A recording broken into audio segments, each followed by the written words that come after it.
हमारे बहुत अजीज साथी, लंबा सियासी तजुर्बा और इखलास से भरपूर शख्सियत का नाम है आसिम राजा।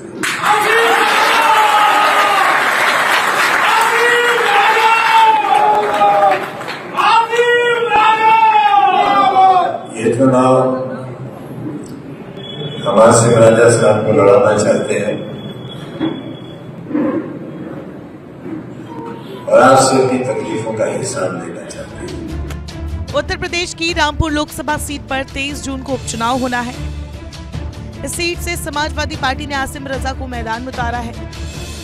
हालांकि चर्चा तो ये थी कि रामपुर से सपा नेता आजम खान की पत्नी तंजीम फातिमा को टिकट दे सकती है, लेकिन आजम खान ने सोमवार को समर्थकों के बीच पहुंचकर आसिम रजा के नाम की घोषणा कर दी। कैंडिडेट के नाम की अनाउंसमेंट करने के दौरान आजम खान का दर्द भी छलक उठा। उन्होंने जेल में बंद होने से लेकर बीमार होने तक की दास्तान बयां की। सपा नेता आजम खान ने कहा कि ये फैलाया गया कि मैं देश का माफिया नंबर 1 हूँ। मैंने ना जाने कितनी जमीन दौलत लूटी है। मैं बहुत बड़ा अपराधी हूँ, लेकिन हकीकत ये है कि कुर्सियों पर बैठे लोग हमारे वकील को बोलने तक नहीं देते थे। 5 महीने तक जमानत पर फैसला रुका रहा। आजम खान ने कहा कि मुझ पर जिन धाराओं में मुकदमा हुआ वो धाराएं आजाद हिंदुस्तान में पहली बार किसी शख्स पर लगी है। उन्होंने कहा कि इतने मुकदमों में मेरे ऊपर एक मुकदमा भी करप्शन, बेईमानी या घूसखोरी का नहीं है। मुझ पर ऐसे मुकदमे लादे गए कि आप मेरे दिल का हाल सोच भी नहीं सकते। बहुत सी चीजें ऐसी थी जो जेल में हमसे पूछी जाती थी। वहाँ तो सिर्फ एक परेशानी थी, मैं जेल में हूँ, लेकिन मेरे साथियों ने, मेरे चाहने वालों ने जितने जुल्म सहे हैं, ये सुनकर दुख होता है। मैं अभी आपके बीच हूँ, जमानत पर हूँ, बरी नहीं हुआ हूँ। हमारी जेल कैसी थी या कैसी नहीं थी, ये अलग बहस है। आजम खान ने आगे कहा, मेरी गलती ये है कि मैं आपके बच्चों के हाथों में कलम देना चाहता था। हमने जिस खूबी से 2 हुकूमतों की ताकत का मुकाबला किया है, वो सब आपके सामने है। जमीन के मामले में आजम खान ने कहा, कुछ लोगों ने चेक और ड्राफ्ट से पैसा लिया और कह दिया कि आजम खान ने जमीनें छीनी है, लेकिन मुझे मालूम तक नहीं है कि वो जमीन कहाँ है। आजम खान ने कहा कि 4.25 बीघा जमीन के लिए मुझे माफिया कहा गया। मैं अपराधी नहीं हूँ जिसके खिलाफ इतने मुकदमे दर्ज किए गए। जेल का हाल बताते हुए आजम खान ने कहा कि जेलों में लोग मारे जाते हैं और जिस जेल में हमारा पूरा परिवार था, वो जेल हिंदुस्तान की मशहूर जेल है। उसे सुसाइडल जेल कहा जाता है, खुदकुशी की जेल। आए दिन वहाँ लोग सुसाइड करते हैं। सोचा होगा कि ये 3 लोगों में से कोई एक तो कमजोर पड़ेगा ही, लेकिन मैं कहता हूँ कि जमीन वालों के साथ इंसाफ करो। अगर तुम इंसाफ नहीं करोगे तो फिर ऊपर वाला इंसाफ करेगा।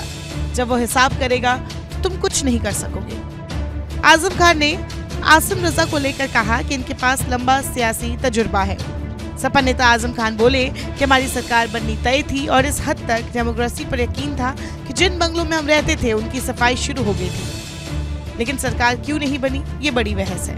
उन्होंने कहा कि इस मामले में उन नेताओं से बात होनी है जिन पर चुनाव की बड़ी जिम्मेदारी थी।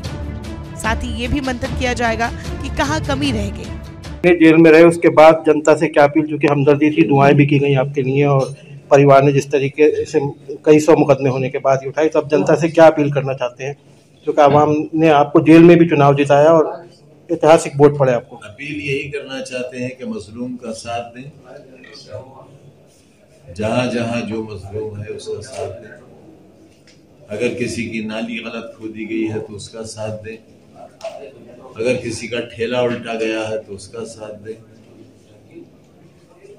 अगर किसी की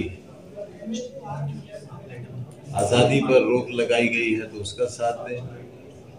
बेगुनाह मुकदमे हुए हैं तो उनका साथ दें और हमसे सबक भी लें और नसीहत भी लें।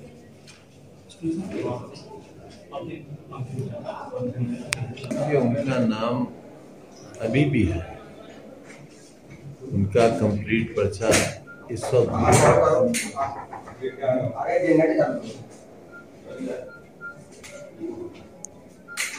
ये फैसला इस बिना पर लिया गया है हम ये भी देखना चाहते हैं कि हमारी आवाज में